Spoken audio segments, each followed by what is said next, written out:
Betsy Sprayberry and Christina Doherty here on the Wildly Seen, Totally Loved podcast, where believing in a real God and believing in yourself collide.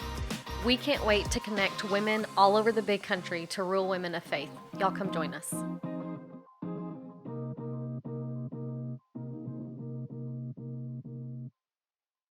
All right, welcome to Wildly Seen, Totally Loved. We are so excited to have Julie Goodenough, the ACU women's basketball coach, here today. I don't know why she said yes to this, but we're just excited to have her. So while we've got her, we're going to pick her brain about what the Lord is doing and has been doing in her life. So Julie, tell us a little bit about yourself, and we'll ask you some fun get-to-know-you questions. Okay. Well, first, thank you for having me. This is an honor. Well, I grew up in Haskell, America, and so Abilene is kind of been our home my whole life. My family still lives in Haskell, and I played basketball in college, played at the University of Texas at Arlington, and then was getting my master's degree at Texas Tech, met my husband there, and then we started our family and everything in Abilene. My job as women's basketball coach has kind of taken us to some different parts of the country. We lived in Oklahoma for a while, as well as Charleston, South Carolina, which is, by the way, the most beautiful city in America. And then I had the privilege to come back and coach at Abilene Christian University. I've just finished my 12th season there, 30th year overall as a head coach. And so cool. Through that whole journey, God's blessed my husband and I with 2 daughters, and it was really cool for them to graduate from Wiley High School, but then also graduate from Abilene Christian University. And both of them are they're doing great. They're adulting now, and both followed in our footsteps. We're really proud of that. They're both teachers and coaches. Oh, that's awesome. Yeah. So that's kind of our story. How old are they? One just turned 26 and the other will turn 28 this month. Okay. Yeah. So they're real close. Mine are close like that. Yes. I have a 19-year-old and a 17, almost 18-year-old. Oh, yeah. Well, it's really fun seeing them become adults, and their relationship, they've just gotten closer and closer together. That's good to know. That's hopeful. That is hopeful. So we all have 2 daughters. All good, of us. Good. And I guess, I don't know, Christina, her daughters are teenage. One's in college at ACU, actually. She's a freshman, just finished freshman year. And then she has about to be a senior. And then I have a 5th grader and a kindergartner about to be, graduating in. So I love that. Girls are awesome. But I'll tell you, I did not want girls when I had babies because I had been coaching and, I had like 12, 14-year-olds all at the same time. And that was a lot. And I was like, I don't want to do this. 14 of them. 14-year-old girls are hard. So then the Lord just laughed at me because I had all girls. And I'm like, okay. And now I see though, I'm like, man, what a gift. What a cool thing to be able to be a girl mom. So agreed. I love that. Girls are pretty awesome. And a really neat part about like my career field is my daughters grew up around my teams. And I've always coached at the college level. And so for their whole lives, they had all these big sisters year after year. And then it was pretty interesting. Then they were classmates with my players at ACU. So that was a neat dynamic. And now my players are like their little sisters. So it's a whole, cycle. Yeah, but it's been really fun being a girl mom for sure. Did either one of them play basketball? So they played volleyball, basketball, and softball like in high school, junior high and high school. But when they got to ACU, they worked for me actually in different capacities. That's cool. And they fully, got involved in intramurals, and they were in a social club there. So they enjoyed sports, but not enough to do that in college. Yeah. Fun. I love that. Okay, so let's ask you some fun questions. Okay. What is your favorite place to eat in Abilene? The place that we eat the most is Cypress Street. Okay. Yeah, that's a good one. We love Cypress Street. For special events for our family, anniversaries, birthdays, we usually go to Perini's. Yeah, that's a good one for sure. Cypress Street has my all-time favorite dessert. Oh, really? Yeah, it's so good. Creme brulee with coffee. Oh, so good. I bet that is. They do have good desserts there. Yeah. So tell us about high school. Who was Julie in high school? Oh, man. I was a real nerd. I wouldn't have pegged that. Yes. Yeah. So I went to Haskell High School. And fun fact, my nephew graduates from Haskell High School tomorrow night. And there has been a row walking the halls of Haskell schools for over 50 years. Whoa. And he's the last row, but maybe he or his brothers will raise their family there. But grew up in Haskell and loved my childhood there. My parents owned a sporting goods store on the square. And so, we always had the newest Nikes and things like that. But in high school, well, actually in 8th grade, I had a great English teacher, and I'll never forget this. She challenged us to set goals, and we wrote a paper about it. And I had 2 goals. I wanted to be the nerdy valedictorian, and I wanted to play Division I basketball. And I took that real seriously and studied all the time in high school. It did not come that easy for me, but just I studied a lot, and free time I was either studying or I was in the gym on my own. And so, but I had good friends. My class, we had 33 people in our class, and obviously we were all really close. And all through high school, I knew every person in school, junior high, elementary. Just a really fun dynamic growing up in small towns. But just real serious about sports and about school.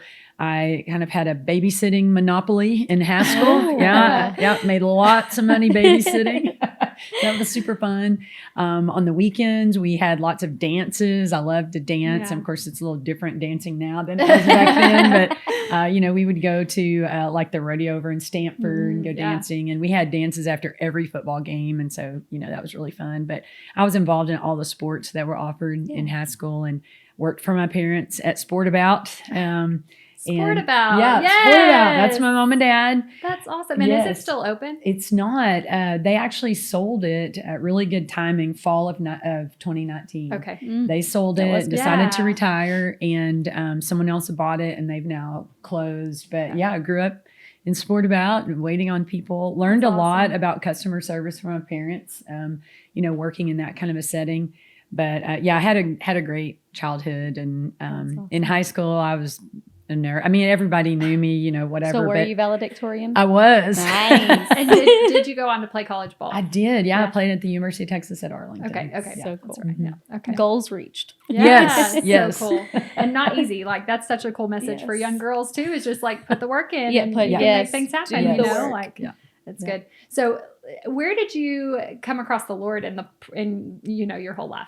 Yeah, grew up at First Baptist Church in Haskell and was very involved in youth and loved the youth ministers we had there. In fact, the youth minister we had when I was in high school officiated our wedding. Oh, that's awesome. And so, the people in our church really made an impact on me. And I accepted Christ in the 8th grade, actually at Luter's Avoca church camp. At church camp. Yes. Yeah. And was baptized at First Baptist Church and was able, my junior and senior year of high school, I helped teach 4th grade Sunday school and was just involved in everything our church did. Went on all the church trips and ski trips and, all of that, and helped with youth, helped with Vacation Bible School every year, growing up in high school.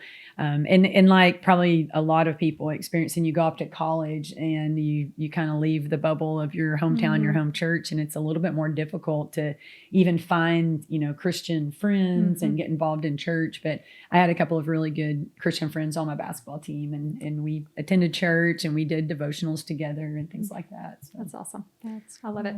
Okay, so I got to tell you, one of my favorite things to watch when we come, so my daughter's 10 and she loves the ACU Lady Wild or women's basketball. I always say ladies. Yes. Sorry, that's a high school habit, dying hard.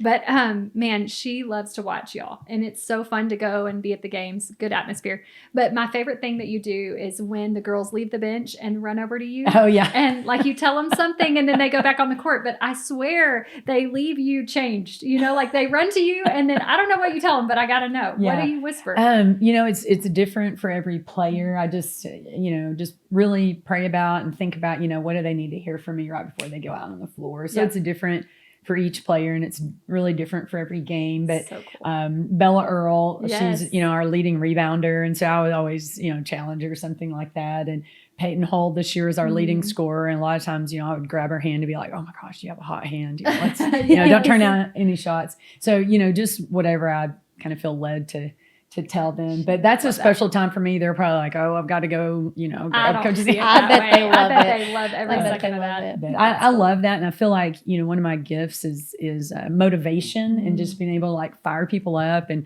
I take a lot of pride in my pregame speech in the locker room. Yep. I try to get them just fired up. And so that's sort of the last little dose of it, just one little word of inspiration or motivation. That's so cool. Well, it works because Maggie left camp last year and was fired up. Like, she loves basketball and she loves your girls. So this is funny. Even my little 5-year-old has caught on to this, and I didn't think she would be athletic at all. But she has started watching basketball with Maggie, and she thinks this is cool now. Good.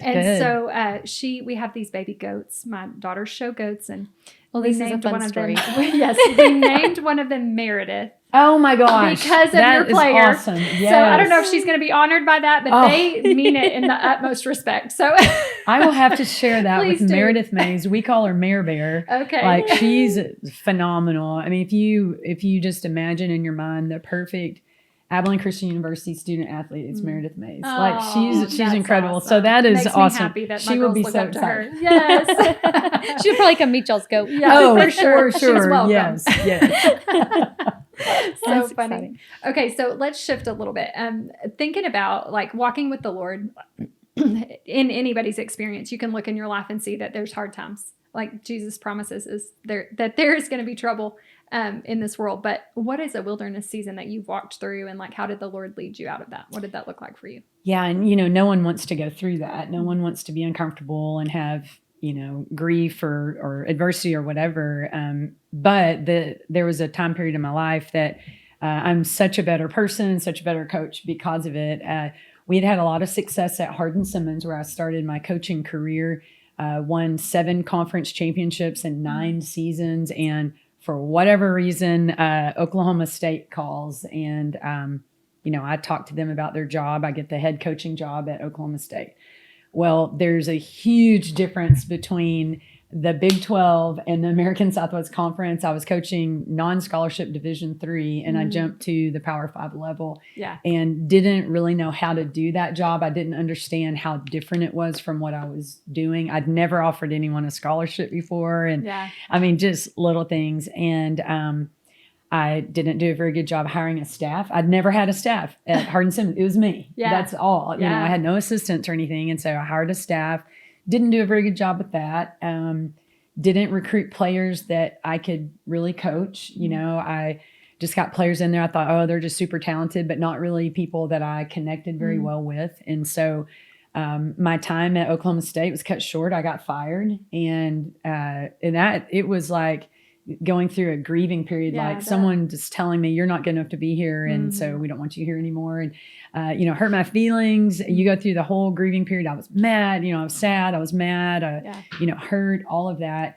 But, looking back, like I learned so much, and I was only there for 3 years, but, got to know some of my like coaching icons, like Marcia Sharp was at Texas Tech forever, Jody Conrad at the University of Texas, Kim Mulkey at Baylor. Like, they were so kind to me and so generous, and I can still like pick up the phone and call them. But I just learned a lot about coaching and relationships and just connecting with players and things like that through them. And so it was a dark time for me. I just could not experience success there on the court. And that's all I had known at Hardin-Simmons. And so it was real frustrating. Had a lot of people that poured into me as a coach while I was there, and just had so many awesome people at our church in Stillwater that took care of my daughters during that time period. And if you're coaching at that level, like, you're just not home. It's such a hard, there is no work-life balance. You're out of town, you're gone all the time. When we moved there, our daughters were 4 and 6. And, I just missed so much in that time period. So just a lot of hard days and frustration. I just could not figure out how to be successful there. But we made some of the best friends, that we still keep in touch with, that live all over the state of Oklahoma. I'm friends with some of the players that I coach there, and am now, watching them raise their children, and just a lot of neat connections with that.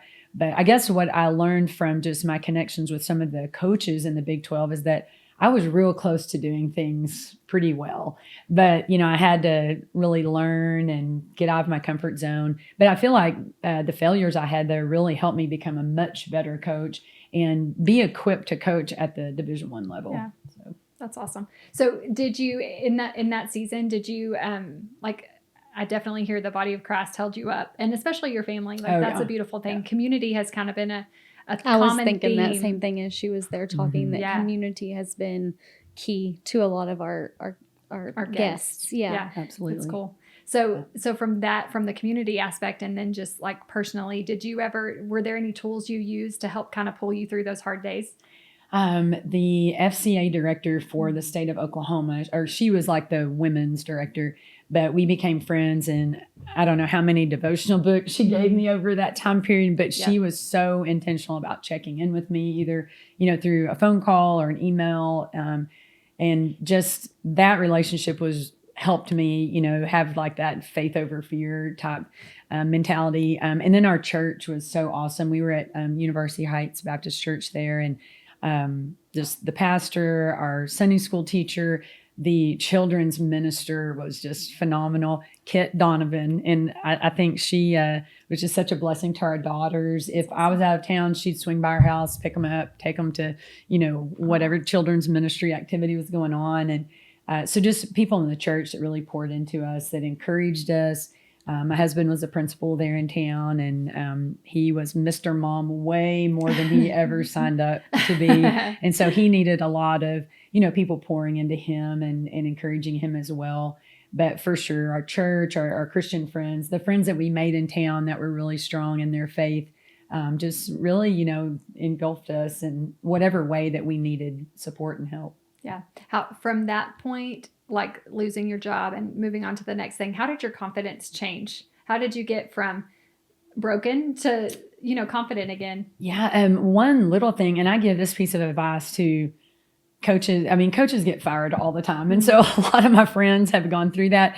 But I got one little piece of advice that helped me, like right there in that storm. John Neese, the athletic director at Hardin Simmons, he's like a brother to me. We were good friends when I was there, and we've continued to be really good friends. But he called me, right after I lost my job, and he said, "Hey, I'm going to give you some advice." And someone had given this to him.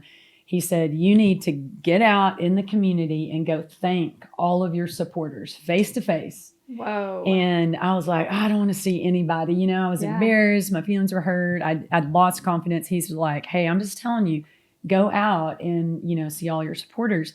And so when you're coaching, you just acquire all this apparel, and I mean, this is one of the rare days I don't have an ACU shirt on, but so I had like, a whole section of my closet was orange, Oklahoma State. And I just pulled all that out. I made little stacks by sizes.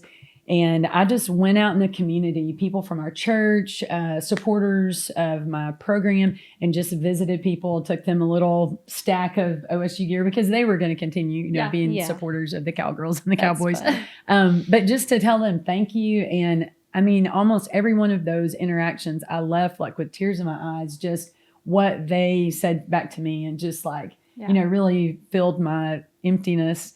And it was just so encouraging. And that was sort of the start to, like, I'm going to be okay. I mean, it's a job. I'm going to land on my feet. I'm going to be just fine. But that was such a huge, like, confidence builder. Just, our friends and supporters just giving me a word of encouragement. Yeah. How would you say that grew your trust in, like, whenever you lose your job, like that's a big thing. Yeah. How did your trust in the Lord grow through that? I think just through interactions with people that they were examples of their faith, and and everybody has a story of the valley they've been through, and then you come out better on the other end. And we did for sure. I mean, my husband and I, our family, like, it just propelled us forward to where I think God really wanted us to eventually be, and the kind of coach that God wanted me to become. But I think just, being around people that are going to fuel you with the word. And I was pretty fortunate. This was back before social media and all that. I think it'd probably be harder now if like you're going through something. For sure, and absolutely. I mean, for us in the sports world, people do not hold back commenting about how you need to be coaching or how you need to be doing things. And so I didn't have to go through all that back then, but just surrounding myself with followers and making sure that I had opportunity, after, I was unemployed for a little while, and to get more involved with Bible study groups and go have coffee with, my Christian friends and things like that. So, So you kind of got to slow down for a little I bit. did. And, like, sit in the presence and kind of grow. Yeah, for sure. That's for sure. And then move to North Carolina where it's beautiful and enjoy that space. Yeah, the Carolinas are awesome. And I got a call from a school in Charleston, South Carolina, and Charleston Southern, and I had to look on a map to see whether it was in North Carolina or South Carolina. I wasn't quite sure. Yeah. But we loved our time out there. Christian University, Division I. We just were getting a little bit homesick. We'd gone about 6 Christmases without seeing family, things like that. But yeah, I felt like I hit the ground running once I got out there. I was, prayed over so much and just, fueled and ready to start over. So tell us, what does a day in your normal life look like? And that might change from season to season, because I know you got like game season. Yes. Yeah. One of them off season. Yeah, for sure. One of the exciting things about our job is we do have all these seasons, and we're in what we call off season right now. We had about 4 weeks of off season where we worked out. Our players are now home for a couple of weeks, and then our whole team reports June 2nd, so we can get them ready to run camps this summer. Yes. And then we work them out. So we're in off season. We're about to jump into what we call summer access. We're allowed to work our players out for so many weeks in the summer. So that summer season is really fun. You get all your new players together with the returners and really start like building the chemistry of the program. Plus we start integrating, like the foundation of what we do out on the court as well. So the summer is really fun. We send them home mid-July, and then we're gone the rest of the month recruiting at these national like tournaments, travel ball tournaments. So we're gone for that. And then we finish up our camp season with a big team camp the first weekend of August. Then we jump into preseason. As soon as our players come back, we're in preseason until about October. Then we start like actual full-blown basketball workouts, and then our season is November through March. Yeah. And so that's sort of, how it's divided up. And in my mind, a calendar is sort of a circle, and like we're down here in the summer and we'll start, going up. But a typical day, I make a checklist every day, and it might be just on a little scratch piece of paper. It might be on a full notebook piece of paper. Got all these things I want to do. And rarely am I able to accomplish all those because something walks in my office every day. And sometimes it's awesome. It's like, oh my gosh, yeah. And then some days it's like, what? We have to do what? But I think that's the exciting part. We don't work from 9 to 5. It's not like, the same every day. It changes all the time. Yesterday we had a recruit on campus. So a day with a recruit, we're not really in our offices very much. We're just showing them our amazing university and meeting with people. We ate at Hickory Street Cafe yesterday for lunch. I was like, oh my gosh, I need to start coming here more often. It was so good. But every day is pretty exciting. One of the best parts about, being a college coach for sure, I don't know about high school, but we wear tennis shoes every day. We wear athletic gear.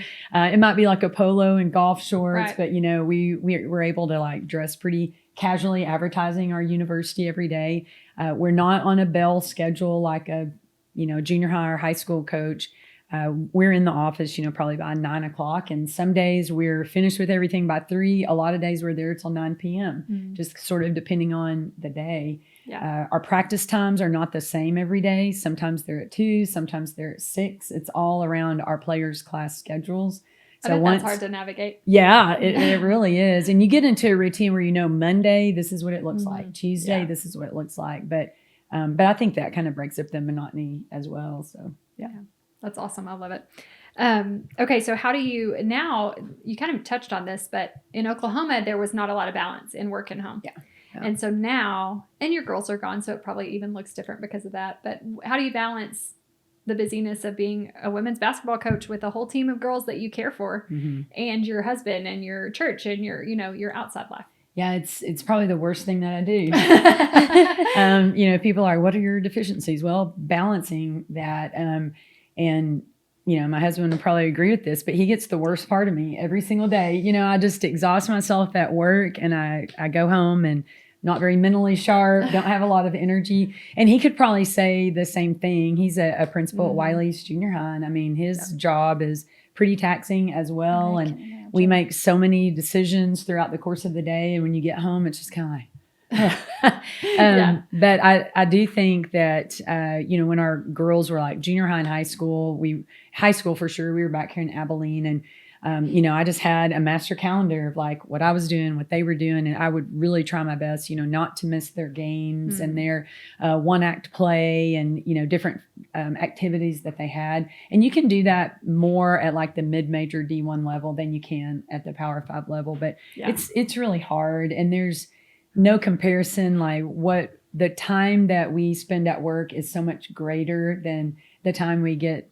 to be with our families at home. So, I think the challenge is just when you are with your family to make it quality time and make sure, and our girls know, like, even when they come home now, we're not going to be on our phones all the time. Like, put your phones in another room. Yeah. Like, let's like spend quality time together. In our presence. For sure. Yeah. That's good. I really feel like, it's hard to divide work and home in that kind of role, because I feel like your team is your family. Oh, yeah. And so I know that bleeds over, it crosses over both ways, So it does. And, our players, I don't know if sometimes I think after they graduate and they leave the program, they understand the investment that we made in them. Yeah. Sometimes when they're with us, it's almost like, oh my gosh, are we doing one more activity together? That kind of thing. But we do just, we love them as if they're our own children, and I've got some pretty young coaches, so they're probably like the fun aunt or something. Right. But yeah, I mean, I try to really mother them and be sort of like the mom or the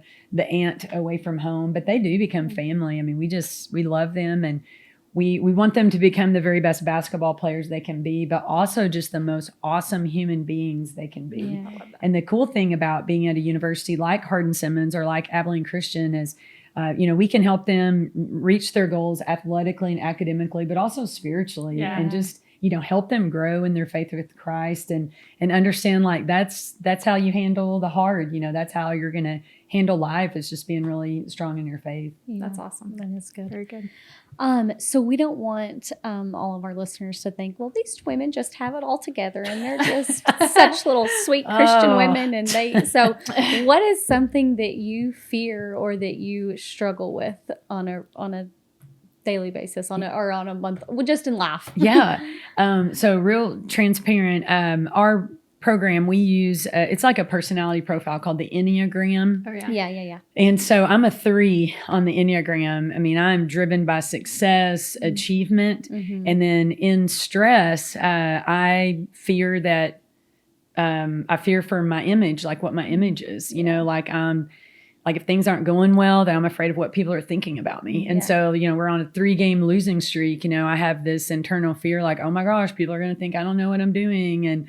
Or we miss out on a recruit. It's like, oh gosh, people are going to think I don't know how to recruit. And so I struggle with that. And I mean, that's a real thing for 3s on the Enneagram, and I think sometimes it's viewed as kind of fake and phony, if you put so much, I guess, value in your image.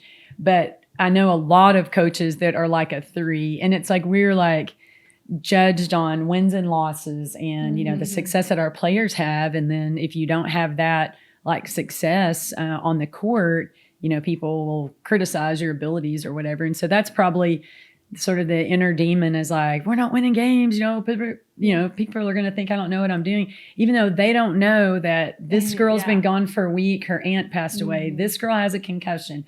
This girl has strep throat. And, like no one knows what's going on inside with your program. And so, but anyway, that's probably... How do you combat that? Do you stay off of social media? After losses, I do. I don't really want to know, how to coach my team from someone that was just watching the game. Sure. But I think you've got to be strong in your identity in Christ, just know that, I mean, Christ has me in this position because, this is where I'm supposed to be right now. And we have to be more about like developing our players and fostering the culture of our program than worrying about the wins and losses. And we want to foster this culture of excellence.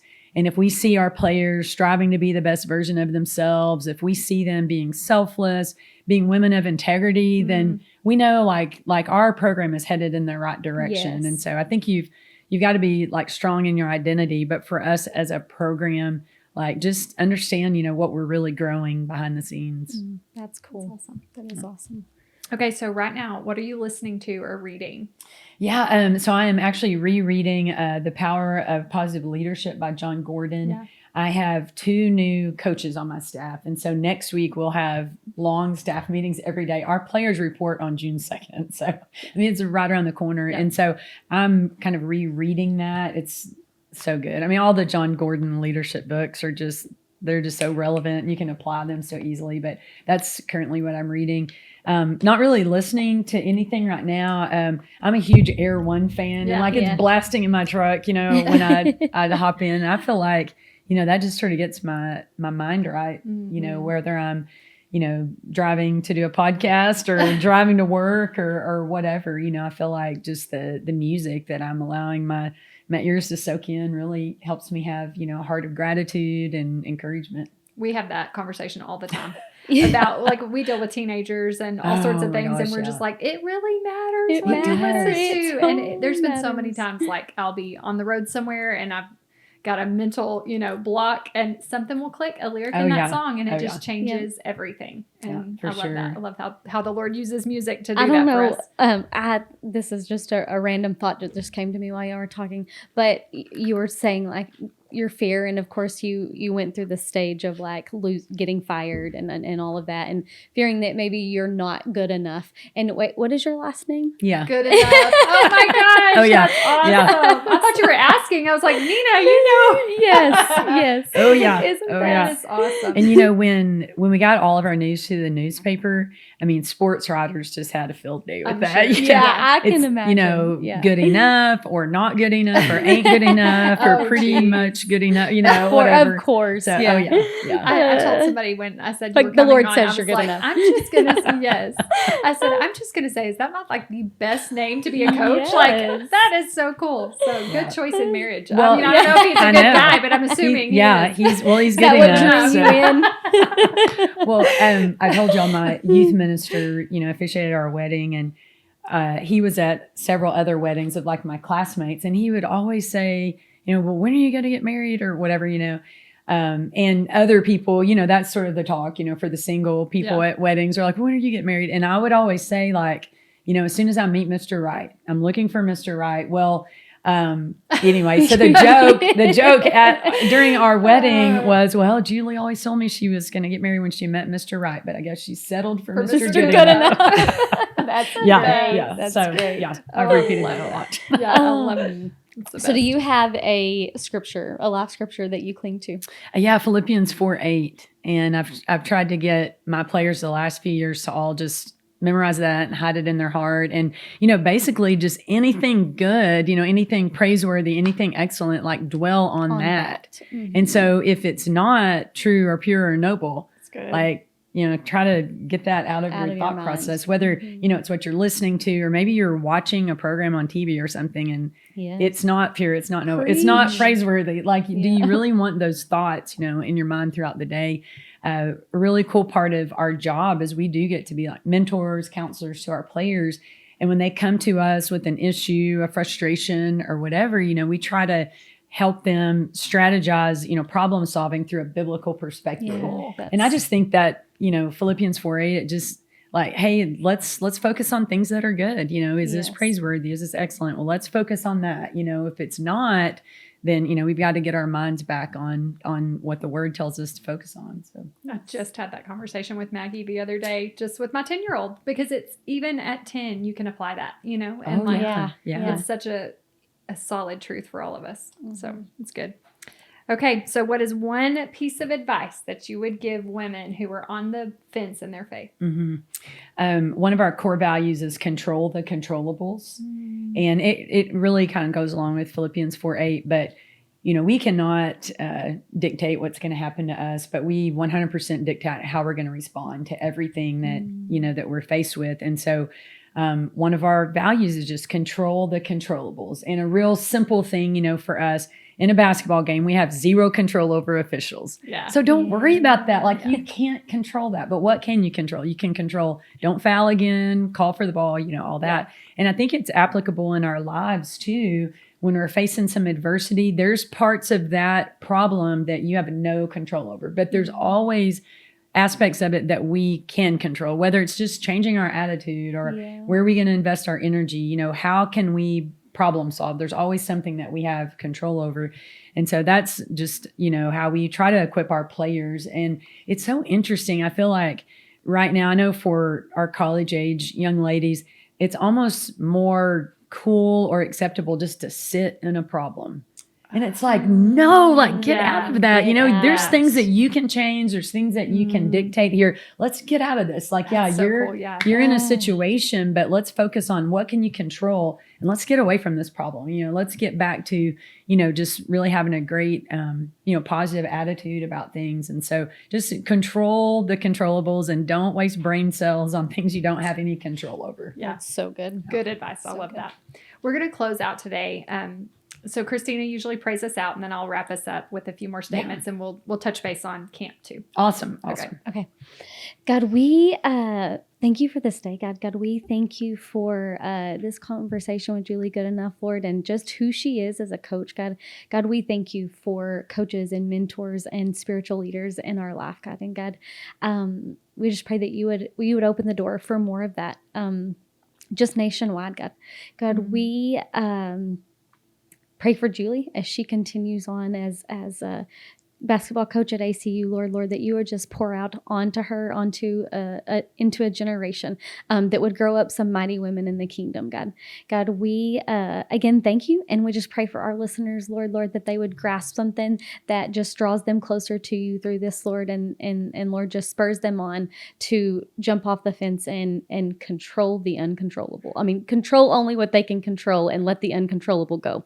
So, Lord, we thank you for that message, and we love you and we praise you in Jesus' name. Amen. So one thing we say here is to close out, we say eyes up, mind steady, spirit stirring. So that's what our prayer is for you, is that your eyes would be up to the Lord always, that your mind would be steady on the things he has for you in his truth, and that your spirit would be stirring for the things he wants to do with you and your team this year. That's great. So, thank you. There you go. And then tell us about camp, because Maggie's ready and she's coming your way. Awesome. So tell us some dates. Yeah. So we have camp for rising kindergartners through seniors in high school. And we have 2 high school camps. So the 9th and the 21st, they're all day camps. One's on a Saturday and one's on a Sunday.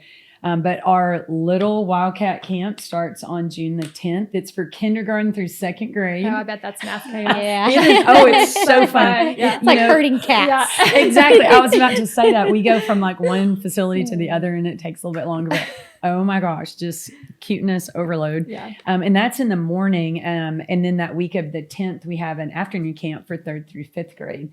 The following week, starting on Monday the 17th, we have camp for 5th through 8th grade. It seems like the 5th grade age group is our largest group. Really? And so we offer 2 camps. You know, maybe if you're on vacation one week, you can come the other week.